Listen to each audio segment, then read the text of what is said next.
جی بسم اللہ الرحمن الرحیم۔ تو آج ہمارا ضربت واحد متکلم کا صیغہ ہے۔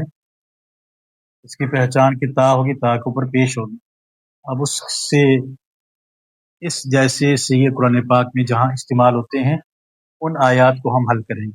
وہ ہے کہ ایک لفظ کی مدد سے جی کچھ آیات ہم اسی سبق میں حل کریں گے، اور سینکڑوں آیات کی طرف بلکہ ہزاروں آیات کی طرف اس لفظ کی روشنی میں آپ کی رہنمائی ہوگی۔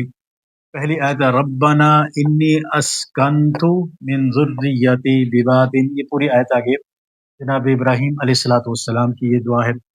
تو اس میں لفظ ہے اسکنت، ضربت، اسکنت،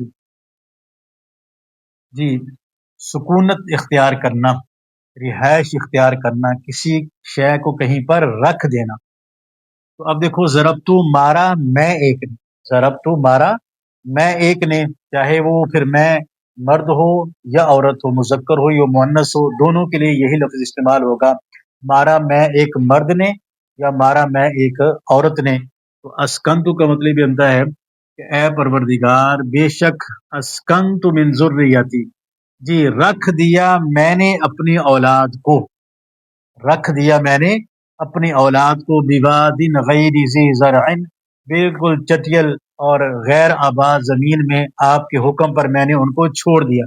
تو اسکنت چھوڑ دیا میں نے، رہائش رکھ دی میں نے۔ تو اسکنت ضربت دونوں کا ترجمہ ایک ہے کہ چھوڑ دیا میں نے اپنی اولاد کو آپ کے حکم پر وہاں پر۔ دوسری جو آیت ہے، یہ پہلی آیت ہوگی، دوسری یا بنی اسرائیل اذکروا نعمتی التی انعمت علیکم، انعمت علیکم، کہ اے بنی اسرائیل انعام کرنا، انعام تو انعام کرنا۔ تو انعام تو کا ترجمہ کیا ہوگا؟ انعام کیا میں نے، انعام تو انعام کیا میں نے، ضرب تو مارا میں نے۔ تو اے بنی اسرائیل یاد کرو ان نعمتوں کو، ان انعام تو انعام کی میں نے تمہارے اوپر، انعام تو انعام کی میں نے تمہارے اوپر، ضرب تو مارا میں نے، انعام تو انعام کیا میں نے۔ تیسری جو آیت ہے واتبعت ملت آباء ابراہیم، واتبعت اس میں ہے واتبعت پیروی کرنا، اتباع کرنا، تو پیروی کی میں نے، واتبعت پیروی کی، اتباع کی میں نے، ضرب تو مارا میں نے، واتبعت پیروی کی، اتباع کی میں نے۔ تو اب ترجمہ کیا بن جائے گا؟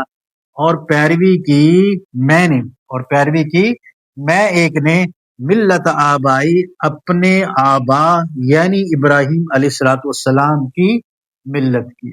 اب یہاں پر لفظ کیا ہے؟ واتبعت پیروی کی، اتباع کی میں ایک نے، ضرب تو مارا میں ایک نے۔ چوتھی آیت ہے قال ربی انی دعوت قومی لیلا و نہارا، جناب نوح علیہ الصلوۃ والسلام فرما رہے ہیں دعوت بلانا، تو دعوت کا معنی کیا ہوگا؟ بلایا میں ایک نے۔